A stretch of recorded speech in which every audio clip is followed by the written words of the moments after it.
Hey there, welcome! If you're enjoying these stories, don't forget to follow the channel so you won't miss this video or any of our future adventures into history. And you know it really helps us out if you support us by subscribing, liking and dropping a comment below. Thanks a lot! The story of Tutankhamun and the secrets behind his tomb. Imagine this, a tomb sealed for over 3,000 years, untouched, holding secrets no one dared to disturb. But when it was finally opened, mysterious deaths began to follow. Coincidence, or did something ancient awaken? This is the hidden story of Tutankhamun, the young pharaoh whose undisturbed tomb caused a worldwide sensation. Get ready, because what you're about to hear might change the way you see history forever. Tutankhamun wasn't well known in his lifetime, but in death he became one of the most famous pharaohs in the world. His story is full of mystery, power struggles, conspiracies and decisions that shaped the future of Egypt. Tutankhamun was born around 1345 BC, during a turbulent period in Egypt's history, right after the rule of Akhenaten, a pharaoh who tried to completely change Egypt's religion and politics.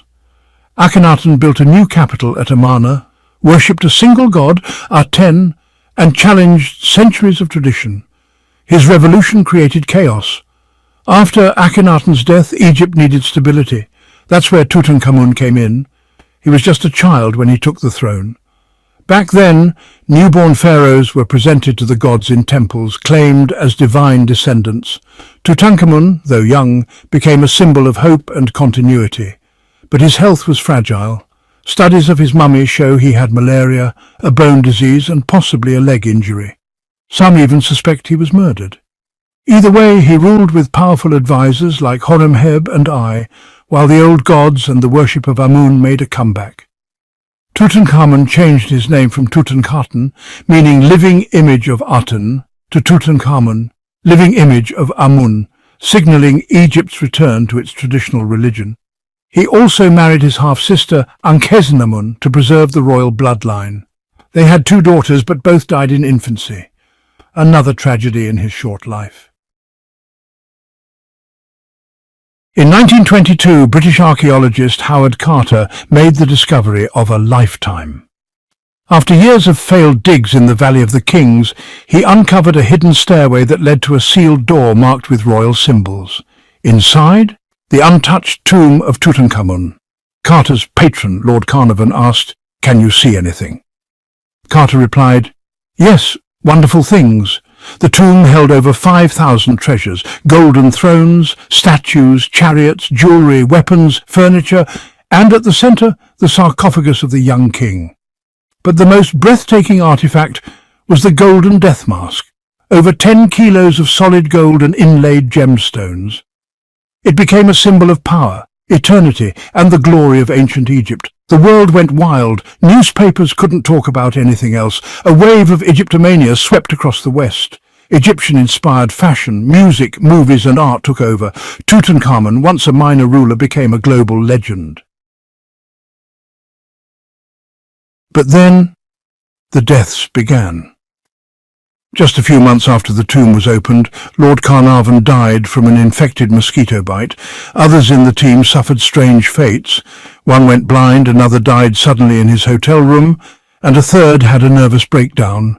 The press ran with it. The curse of the pharaoh had been unleashed. Was it real, or just media hype? Scientists laughed it off, calling it superstition. But for many, the deaths seemed like more than coincidence. Even though Carter himself lived to 64, doubt lingered. In ancient Egypt, the idea of a curse wasn't just drama, it was part of their religion. The Egyptians believed death was a journey, not an end.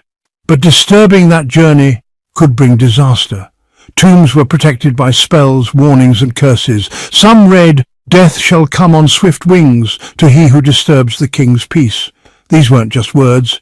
The Egyptians believed words held magical power. Modern studies try to explain the deaths with science. Maybe toxic mold built up in the sealed tomb, or maybe some victims already had health issues. But people didn't want logic. They wanted mystery. They wanted to believe the boy king was reaching out from the beyond. And what was found inside the tomb wasn't just treasure. It was an entire snapshot of a lost world. Everything had a purpose, a meaning, a spiritual role in the afterlife. Over 5,000 items were catalogued: weapons, clothing, perfumes, beds, even board games. He was prepared to rule the afterlife as a true pharaoh. One of the most emotional finds? Two tiny mummified fetuses, Tutankhamun's stillborn daughters, buried with him to remain united in eternity. There were magical inscriptions, divine statues, sacred weapons, all meant to protect him in the afterlife. The carvings on the walls, the scenes of him with gods, even the golden throne, showed a softer, more human side of the boy king. Though Tutankhamun ruled only briefly and had little political power, his afterlife made him immortal. Experts like Zahi Hawass believe the tomb's real value isn't in the gold, it's in what it taught us about ancient Egypt. Their fears, hopes and spiritual beliefs were all preserved like a time capsule. In our next chapter, we'll explore the lasting legacy of Tutankhamun, how his image shaped modern culture, inspired countless films and books, and became a symbol of eternal mystery. So, why has Tutankhamun remained such a hypnotic figure? Maybe it's the mystery of his death, maybe it's the untouched tomb filled with unimaginable treasure.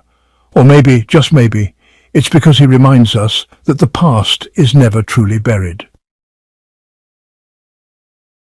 Finally, I just want to thank you all for listening and joining me on this journey. If you enjoyed the story, please subscribe, like, and comment.